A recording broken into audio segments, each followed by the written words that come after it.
तो नमस्ते। आज हम करेंगे जयशंकर प्रसाद द्वारा रचित आकाशदीप कहानी, जो यूजीसी नेट के सिलेबस में हमारी लगी है, यूनिट 7। अब से पहले हम 9 कहानी कर चुके हैं, तो 10वीं कहानी कर रहे हैं। जयशंकर प्रसाद द्वारा रचित है आकाशदीप। आकाशदीप कहानी। जयशंकर प्रसाद का जन्म 1937 ईस्वी में हिंदी के छायावादी युग के 4 प्रमुख स्तंभों में से एक माने जाते हैं। वे महान कवि, नाटककार और उपन्यासकार थे। वाराणसी में जन्मे प्रसाद जी ने कामायनी और जैसी कालजयी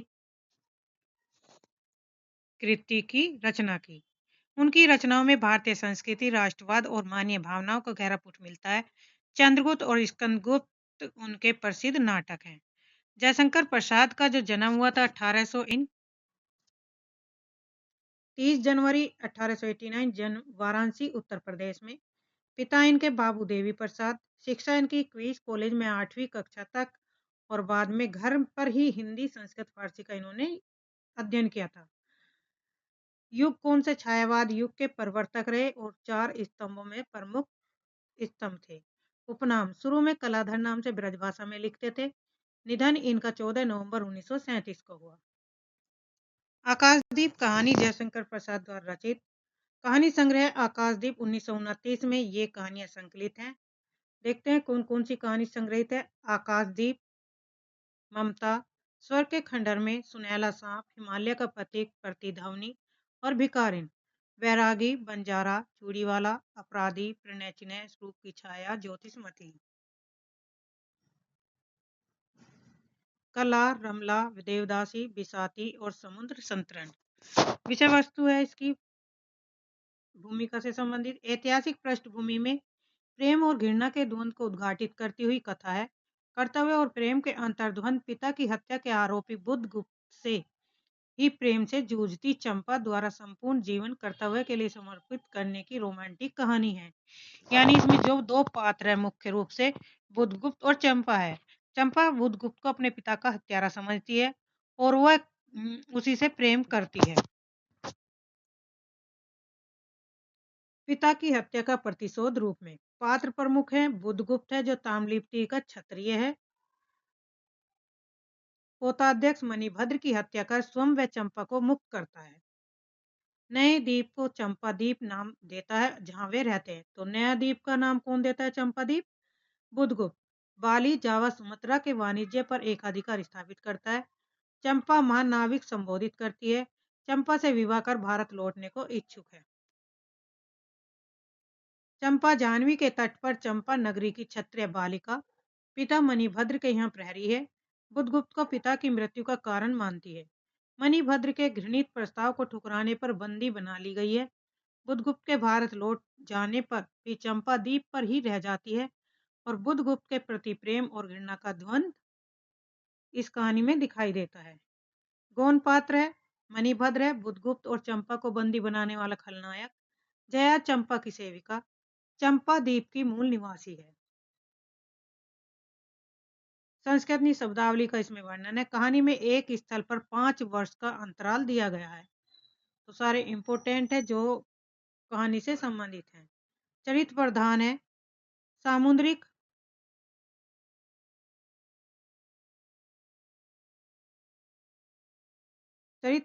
सामुद्रिक जीवन है। प्रच्छन्न प्रेम का इसमें जयशंकर प्रसाद द्वारा रचित कहानी आकाशदीप। कहानी शुरू करते हैं बंदी से स्टार्ट होती है। बंदी, क्या है सोने दो। मुक्त होना चाहते हो? अभी नहीं, निद्रा खुलने पर चुप रहो, फिर अवसर न मिलेगा। बड़ा शीत है, कहीं से एक कंबल डालकर कोई शीत से मुक्त करता है। आंधी की संभावना है, यही एक अवसर है। आज मेरे बंधन शिथिल हैं। तुम भी बंदी हो? हाँ, धीरे बोलो। इस नाव पर केवल 10 नाविक और प्रहरी हैं। इंपॉर्टेंट है, यहाँ पे पूछा जा सकता है कि नाव पर कितने नाविक और कितने प्रहरी हैं। तो 10 नाविक हैं और एक प्रहरी है। शस्त्र मिलेगा? मिल जाएगा। पोत से संबंध रज्जू काट दो। रज्जू का अर्थ है रस्सी काट दो। रज्जू का अर्थ क्या है? रस्सी। हाँ, समुद्र में लहरें हिलोरे उठने लगी। दोनों बंदी आपस में टकराने लगे। पहले बंदी ने अपने को स्वतंत्र कर लिया, दूसरे का बंधन खोलने का प्रयत्न करने लगा। लहरों के धक्के एक दूसरे को स्पर्श से पुलकित कर रहे थे। मुक्ति की आशा, स्नेह का असंभावित आलिंगन, दोनों ही अंधकार में मुक्त हो गए। दूसरे बंदी ने हर्षा तिरेक से उसको गले लगा लिया। सहसा उस बंदी ने कहा, यह क्या तुम स्त्री हो? क्या स्त्री होना कोई पाप है? अपने को अलग करते हुए स्त्री ने कहा। शस्त्र कहाँ है? तुम्हारा नाम? चंपा। यहाँ पे चंपा और बुद्ध दोनों क्या थे? बंदी बने हुए थे और दोनों एक दूसरे को छुड़ाते हैं। तारक, खचित नील अंबर और समुद्र के अवकाश में पवन उधम मचा रहा था। अंधकार से मिलकर पवन दुष्ट हो रहा था। समुद्र में आंदोलन था, नौका लहरों में विकल थी। स्त्री सतर्कता से लुढ़कने लगी।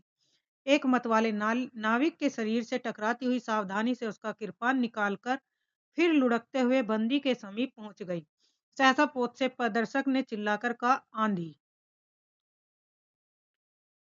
आपत्ति सूचक तूर्य बजने लगा। सब सावधान होने लगे। बंदी युवक उसी तरह पड़ा रहा। किसी ने रस्सी पकड़ी, कोई पाल खोल रहा था, पर युवक बंदी ढुलक कर उस रज्जू के पास पहुंचा जो पोत से संलग्न थी। तारे ढक गए, तरंगे उद्वेलित हुई, समुद्र गरजने लगा। भीषण आंधी पिशाचिनी के समान नाव को अपने हाथों में लेकर कंदुक क्रीड़ा और अट्टहास करने लगी। पिशाचिनी का अर्थ है राक्षस की भांति। एक झटके के साथ ही नव स्वतंत्र थी। उस संकट में भी दोनों बंदी खिलखिलाकर हंस पड़े। आंधी के हाहाकार में उसे कोई न सुन सका। अनंत जल निधि में ऊषा का मधुर आलोक फूट उठा। सुनहली किरणों और लहरों की कोमल सृष्टि मुस्कुराने लगी। सागर शांत था। नाविकों ने देखा, पोत का पता नहीं, बंदी मुक्त है। नायक ने कहा, बुधगुप्त, तुमको मुक्त किसने किया? कृपान दिखाकर। बुधगुप्त ने कहा, इसने। नायक ने कहा, तो तुम्हें फिर बंदी बनाऊंगा। तो तुम्हें फिर बंदी बनाऊंगा। किसके लिए? पोताध्यक्ष। मणिभद्र अतल जल में होगा नायक। अब इसका नौका का स्वामी मैं हूँ। तुम जल दस्यु बुधगुप्त? कदापि नहीं, चौंककर नायक ने कहा और अपना कृपाण टटोलने लगा। चंपा ने इसके पहले ही उस पर अधिकार कर लिया था और वह क्रोध से उछल पड़ा। तो तुम द्वंद्व युद्ध के लिए प्रस्तुत हो जाओ। जो विजयी होगा वह स्वामी होगा। इतना कहकर बुधगुप्त ने कृपान देने का संकेत किया। चंपा ने कृपान नायक के हाथ में दे दिया। भीषण घात प्रतिघात आरंभ हुआ। दोनों कुशल, दोनों त्वरित गति वाले थे। बड़ी निपुणता से बुधगुप्त ने अपना कृपान दांतों से पकड़कर अपने दोनों हाथ स्वतंत्र कर लिए। चंपा भय और विस्मय से देखने लगी। नाविक प्रसन्न हो गए, परंतु बुधगुप्त ने लाघव से नायक का कृपान वाला हाथ पकड़ लिया और विकट हुंकार से दूसरा हाथ कटी में डाल उसे गिरा दिया। दूसरे ही क्षण प्रभात की किरणों में बुधगुप्त विजयी कृपान उसके हाथों में चमक उठा और नायक की कातर आंखें प्राण भिक्षा मांगने लगी। जो द्वंद्व युद्ध हुआ था दोनों के बीच, तो वो नायक और बुधगुप्त के बीच में हुआ था।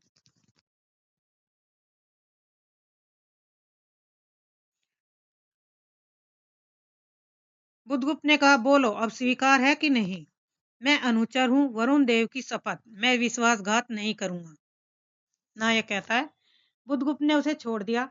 चंपा ने युवक जलदस्यु के समीप आकर उसके क्षतों को अपनी स्नग्ध दृष्टि और कोमल करों से वेदना विहीन कर दिया। बुधगुप्त के सुसंगठित शरीर पर रक्त बिंदु विजय तिलक कर रहे थे।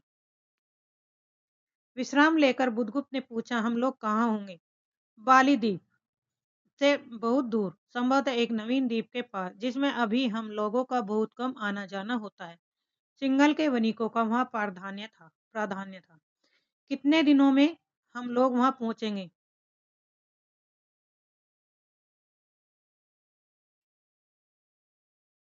कितने दिनों में हम वहां लोग पहुंचेंगे? अनुकूल पवन मिलने पर 2 दिन में। तब तक के लिए खाद्य का अभाव। ये जितने भी एक एक लाइन के कथन है, ये इंपॉर्टेंट है। यहाँ से कूट के क्वेश्चन आपका बनेगा, तो हर कथन को अच्छे से याद कर लीजिए। सहसा नायक ने नाविकों को डांड लगाने की आज्ञा दी और स्वयं पतवार पकड़कर बैठ गया। बुधगुप्त के पूछने पर उसने कहा, यहाँ एक जलमग्न सहल खंड है। सावधान न रहने से नाव टकराने का भय। तुम्हें इन लोगों ने बंदी क्यों बनाया? वानिक मणिभद्र की पाप वासना ने। तुम्हारा घर कहाँ है? जाह्नवी के तट पर चंपा नगरी की एक क्षत्रिय बालिका हूँ। पिता इसी मणिभद्र के यहाँ प्रहरी का काम करते थे। माता का देहांत मृत्यु हो जाने पर मैं पिता के साथ नाव पर ही रहने लगी। 8 बरस से समुद्र ही मेरा घर है। तो 8 साल से किसका घर था? चंपा का। तुम्हारे यहाँ आक्रमण के समय मेरे पिता ने ही 7 दस्युओं को मारकर जल समाधि ली। 1 मास हुआ मैं इस नील नभ के नीचे नील जल निधि के ऊपर एक भयानक भयानक अनंता में निसाई हूँ, अनाथ हूँ। मणिभद्र ने मुझे एक दिन घृणित प्रस्ताव किया। मैंने उसे गालियां सुनाई। उसी दिन से बंदी बना दी गई। चंपा रोष से जल उठी। मैं भी ताम्रलिप्ति का एक क्षत्रिय हूँ चंपा, परंतु दुर्भाग्य से जलदस्यु बनकर जीवन बिताता हूँ। अब तुम क्या करोगी? मैं अपने अदृष्ट को अनिर्दिष्ट ही रहने दूंगी। वह जहां ले जाए। चंपा की आंखें निसीम प्रदेश में निरुद्देश्य थी। निर्देश्य का अर्थ है जिसका कोई उद्देश्य न। किसी आकांक्षा के लाल डोरे न थे, मतलब कोई इच्छा न थी। धवल अपांगों में बालकों के सदृश विश्वास था। हत्या व्यवसायी दस्यु भी उसे देखकर कांप गया। उसके मन में एक सब्र पूर्ण श्रद्धा यौवन की पहली लहरों को जगाने लगी। समुद्र वृक्ष पर विलंबमयी राग रंजित संध्या थिरकने लगी। चंपा के असह्यत कुंतल उसकी पीठ पर बिखरे थे। दुर्दांत दस्यु ने देखा अपनी महिमा में अलौकिक एक तरुण बालिका। वह विस्मय से अपने हृदय को टटोलने लगा। उसे एक नई वस्तु का पता चला, वह था कुमलता।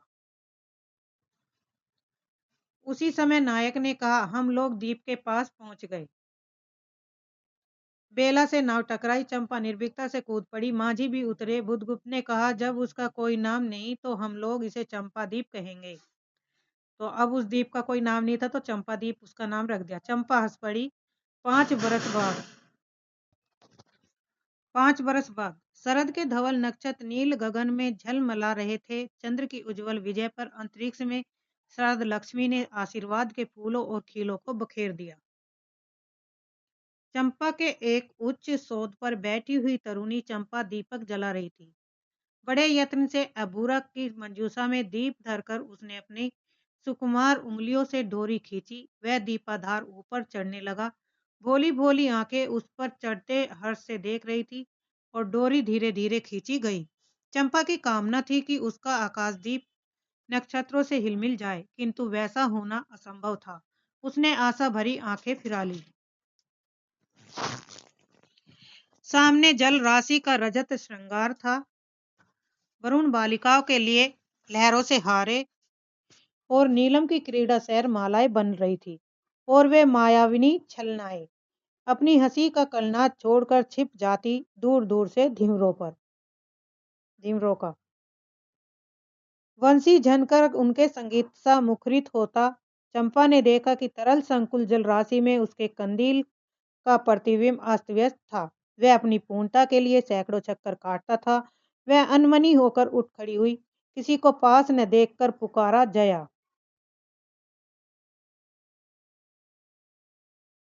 एक श्यामा युवती सामने आकर खड़ी हुई। वह जंगली थी। नील नभोमंडल से मुख से शुद्ध नक्षत्रों की पंक्ति के समान उसके दांत हंसते ही रहते। वह चंपा की रानी कैती बुधगुप्त की आज्ञा थी। माँ, नाविक कब तक आएंगे? बाहर पूछो तो, चंपा ने कहा। जया चली गई। दूरागत पवन चंपा के अचल में विश्राम लेना चाहता था। उसके हृदय में गुदगुदी हो रही थी। जाने अनजाने में क्यों वह बेसुध थी। एक दीर्घकाय दृढ़ पुरुष ने उसकी पीठ पर हाथ रख चमत्कृत कर दिया। उसने फिर कहा, बुधगुप्त।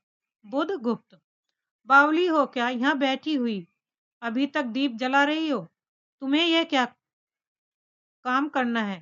क्षीर निधि साई अनंत की प्रसन्नता के लिए क्या दासियों से आकाश दीप जलवाऊं?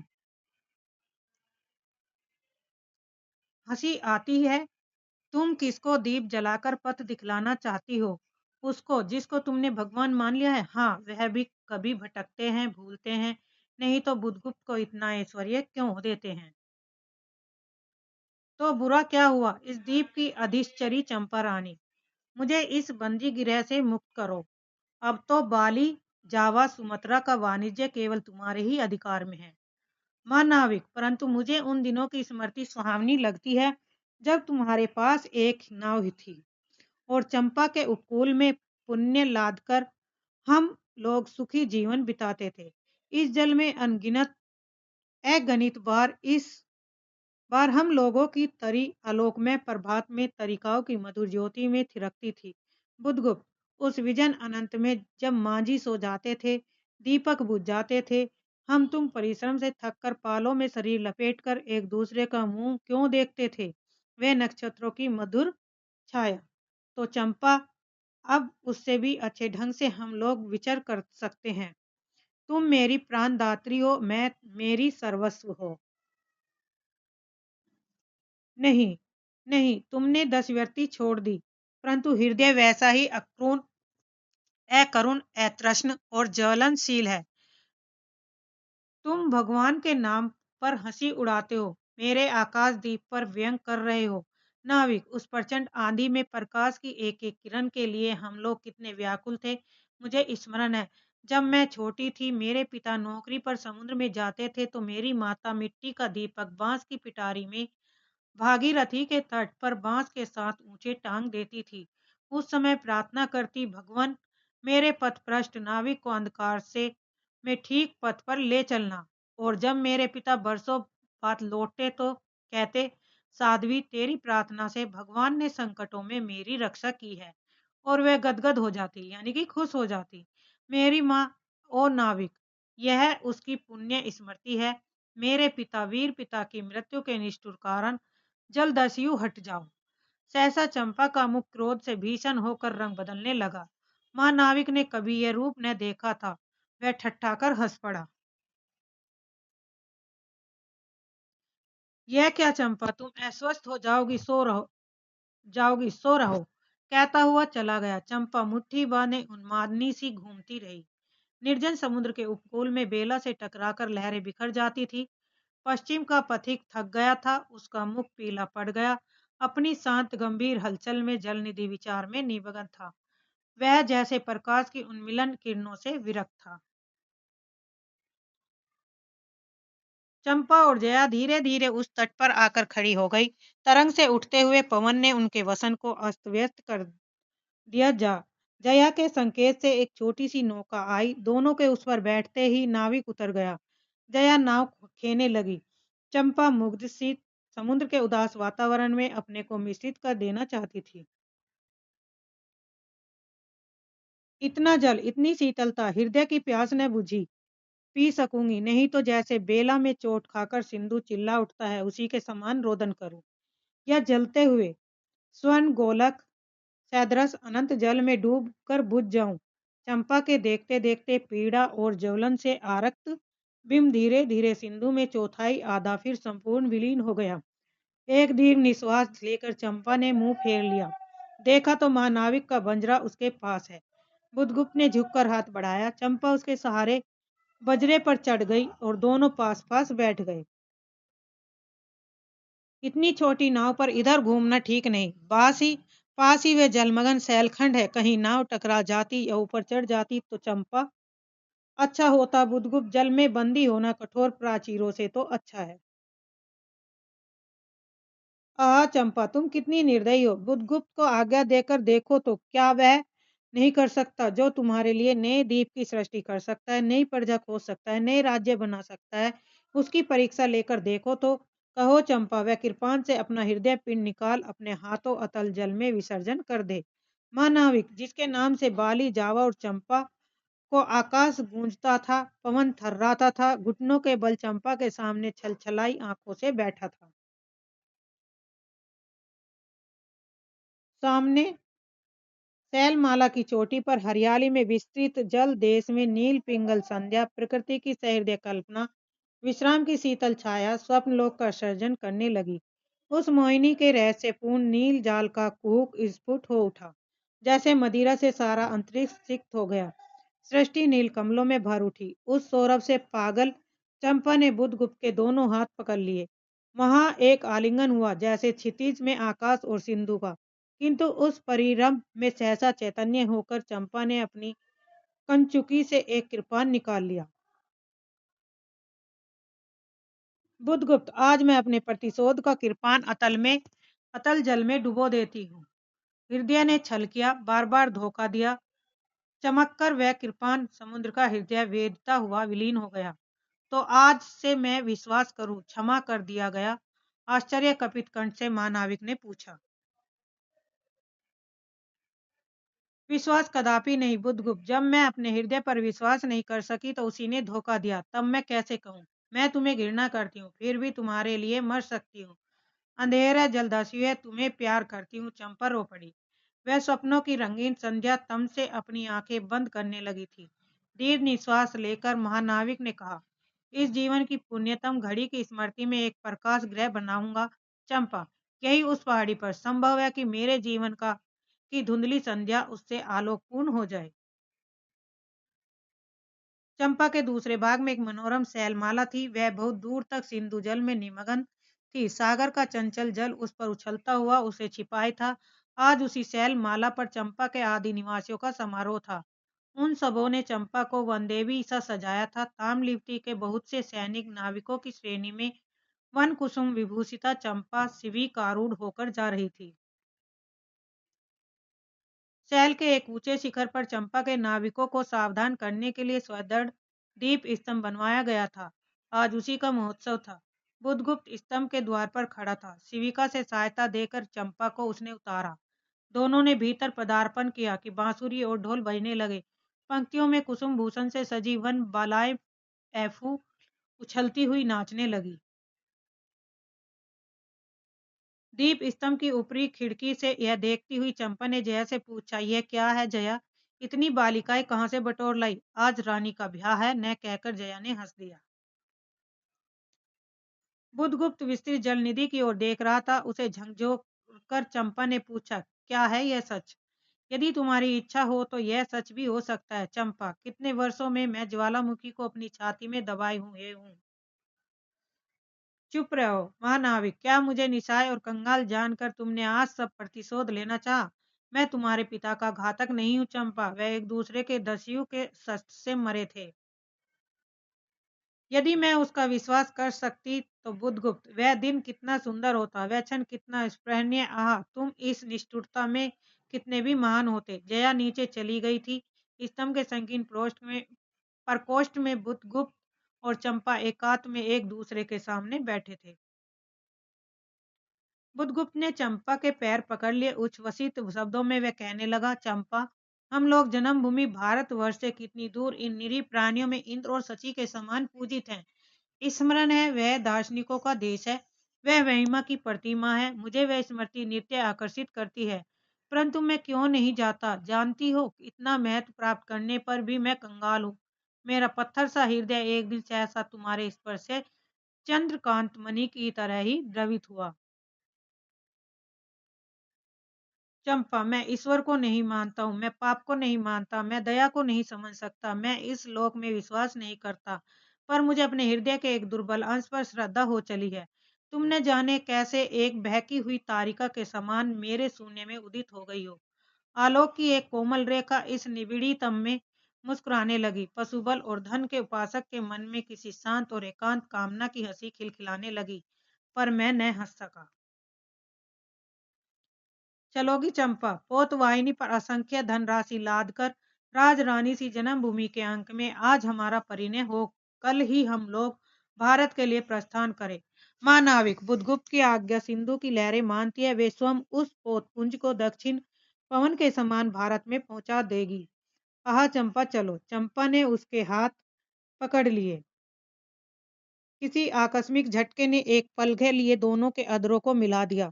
सहसा चैतन्य होकर चंपा ने कहा, बुधगुप्त, मेरे लिए सब भूमि मिट्टी है, सब जल तरल है, सब पवन शीतल है और कोई विशेष आकांक्षा हृदय में अग्नि के समान प्रज्वलित नहीं है। सब मिलकर मेरे लिए एक शून्य है। प्रिय नाविक, तुम स्वदेश लौट जाओ विभव का सुख भोगने के लिए और मुझे छोड़ दो इन निरी भोले वाले प्राणियों की दुख और सहानुभूति और सेवा के लिए।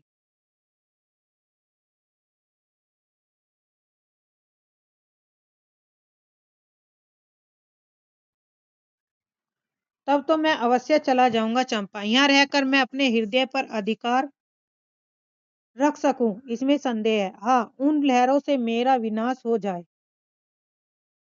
महानाविक के उच्छ्वास में विकलता थी। फिर उसने पूछा, तुम अकेली यहाँ क्या करोगी? पहले विचार था कि कभी-कभी इस दीप स्तंभ से आलोक जलाकर अपने पिता की समाधि का इस जल से अन्वेषण करूंगी, किंतु देखती हूँ मुझे भी इसी में जलना होगा, जैसे आकाशदीप। एक दिन स्वर्ण रहस्य के प्रभात में चंपा ने अपने दीप स्तंभ पर से देखा।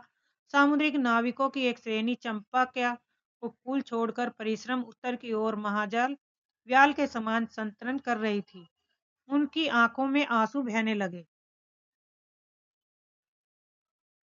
यह कितनी ही शताब्दियों पहले की कथा है। चंपा आजीवन उस दीप स्तंभ में आलोक जलाती रही, किंतु उसके बाद भी बहुत दिन दीप निवासी उस माया ममता और स्नेह सेवा की देवी की समाधि सदस्य पूजा करते थे। एक दिन काल के कठोर हाथों ने उसे भी अपनी चंचलता से गिरा दिया। कहानी यहाँ पर समाप्त होती है। अब इसके देखेंगे महत्वपूर्ण कथन, जो जिस प्रकार है, जो एग्जाम की दृष्टि से क्या है महत्वपूर्ण। कहानी के से संबंधित प्रमुख उदाहरण है जो इस प्रकार है, एग्जाम की दृष्टि से महत्वपूर्ण है। क्या स्त्री होना कोई पाप है? यहाँ से ये कहानी शुरू होती है। दुर्दान दस्यु ने देखा अपनी महिमा में अलौकिक एक तरुण बालिका है। वह विस्मय से अपने हृदय को टटोलने लगा। उसे एक नई वस्तु का पता चला, वह थी कोमलता। जब चंपा और बुधगुप्त क्या हो जाते हैं, आजाद हो जाते हैं बंदी से, तो एक दूसरे के गले मिल जाते हैं, तो उसे एहसास होता है कि यह एक स्त्री है। तो जब वो कहता है, क्या तुम स्त्री हो? तब चंपा कहती है कि क्या स्त्री होना कोई पाप है? हंसी आती है। तुम किसको दीप जलाकर पथ दिखलाना चाहती हो? उसको जिसको तुमने भगवान मान लिया है। हाँ, वह भी कभी भटकते हैं, भूलते हैं, नहीं तो बुधगुप्त को इतना ऐश्वर्य क्यों देते? हाँ चंपा, तुम कितनी निर्दयी हो। बुधगुप्त को आज्ञा देकर देखो। यहाँ पे ये जया कह रही है चंपा से। जया किससे कह रही है? चंपा से, कि तुम कितनी निर्दयी हो। बुधगुप्त को आज्ञा देकर देखो तो वह क्या नहीं कर सकता तुम्हारे लिए। नए द्वीप की सृष्टि कर सकता है, नई प्रजा की खोज कर सकता है, नए राज्य का बना सकता है। उसकी परीक्षा लेकर देखो। कहो चंपा, वह कृपान से अपना हृदय पिंड निकालकर अपने हाथों में अतल जल में विसर्जन कर दे। बुधगुप्त चंपा से कहता है, मुझे स्मरण है जब मैं छोटी थी, मेरे पिता नौकरी पर समुद्र में जाते थे। अच्छा, ये कथन है बुधगुप्त चंपा से कह रहा है कि वह तुम्हारे लिए कुछ भी कर सकता है। मिट्टी का दीपक बांस की पिटारी में भागीरथी के तट पर बांस के साथ ऊंचे टांग देती थी। उस समय वह प्रार्थना करती, भगवान मेरे पथभ्रष्ट नाविक को अंधकार में ठीक पथ पर ले चलना। और जब पिता वर्षों पर लौटते तो कहते, साध्वी, तेरी प्रार्थना से भगवान ने मेरे संकटों की रक्षा की है। वह गदगद हो जाती। तीसरा कथन, जब मैं अपने हृदय पर विश्वास नहीं कर सकी तो उसी ने धोखा दिया।